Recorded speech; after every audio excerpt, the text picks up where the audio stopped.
அன்னைஸ் கிச்சன்லேருந்து உங்கள் அம்மா சிசிரேகா சுந்தர். இன்றைக்கி நம்ம கிச்சனில் பார்த்தீங்கன்னா கேரட்டை வச்சு தான் ஒரு பொரியல் பண்ணி காட்ட போகிறேன். என்னென்ன பொருள்லாம் வச்சுருக்கேன் பார்க்கலாம் வாங்க. கேரட் வந்து கழுவி கட் பண்ணி வச்சுருக்கேன் ஒரு 1/4 கிலோ. ஒரு மீடியம் சைஸ் வெங்காயம் கட் பண்ணி வச்சுருக்கேன். ஒரு 2 பச்சை மிளகா, 2 காஞ்ச மிளகா கட் பண்ணி வச்சுருக்கேன். கருவேப்பிலை கொஞ்சம், கடுகு உளுத்தம்பருப்பு, 1 டீஸ்பூன் வந்து துவரம்பருப்பு, தேங்காய் திருவள்ளு 2 டேபிள் ஸ்பூன். மொத்த பொருள்லாம் இதான். இது எப்படி செய்யுதுன்னு பார்க்கலாம் வாங்க. அடுப்பத்தை வச்சாச்சு. அது மாதிரி நம்ம பாத்திரம் வச்சுட்டோம். அந்த பாத்திரம் நல்லா காஞ்சிட்டு இப்போ நம்ம கொஞ்சமாக எண்ணெய் ஊற்றிக்கலாம். எண்ணெய் காஞ்சிட்டு இப்போ நம்ம கடுகு துவரப்பெல்லாம் சேர்த்துக்கலாம். இப்போ இதில் பார்த்தீங்கன்னா காஞ்ச மிளகா சேர்த்துக்கலாம்.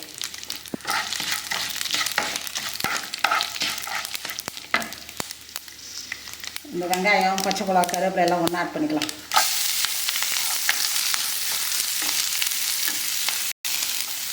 வெங்காயம் பார்த்திங்கன்னா நல்லா கண்ணாடி பத்தில் வதங்கிட்டு இப்போ நம்ம கேரட் ஆட் பண்ணி விட்டுக்கலாம்.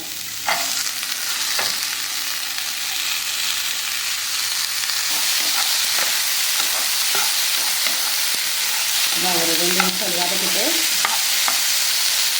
கொஞ்சமாக இது தேவையான உப்பு போட்டு தண்ணி தெளித்து தான் நம்ம வேக வைக்கணும். தண்ணி ஊற்றக்கூடாது, ரொம்ப தண்ணி தெளித்து தான் வேக வைக்கணும்.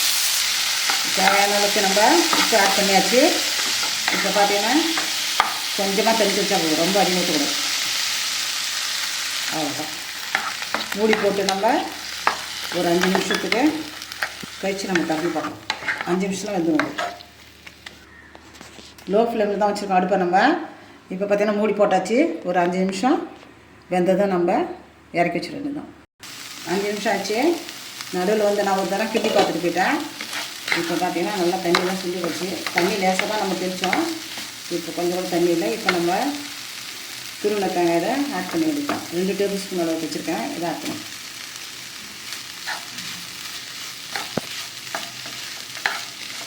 சத்தான கேரட் பொரியல் நம்ம அன்னைஸ் கிச்சனில் ரெடி ஆச்சு. வேறு ஒரு பாத்திரத்துக்கு நான் மாற்றிக்காட்டேன். நம்ம அன்னைஸ் கிச்சனில் கேரட்டை வச்சு நான் பொரியல் செஞ்சு காத்துட்டேன். ரொம்ப ஈஸியானது தான் இது. நீங்களும் செஞ்சு பாருங்கள். இது பார்த்திங்கன்னா நம்ம கண்ணுக்கு ரொம்ப நல்லது.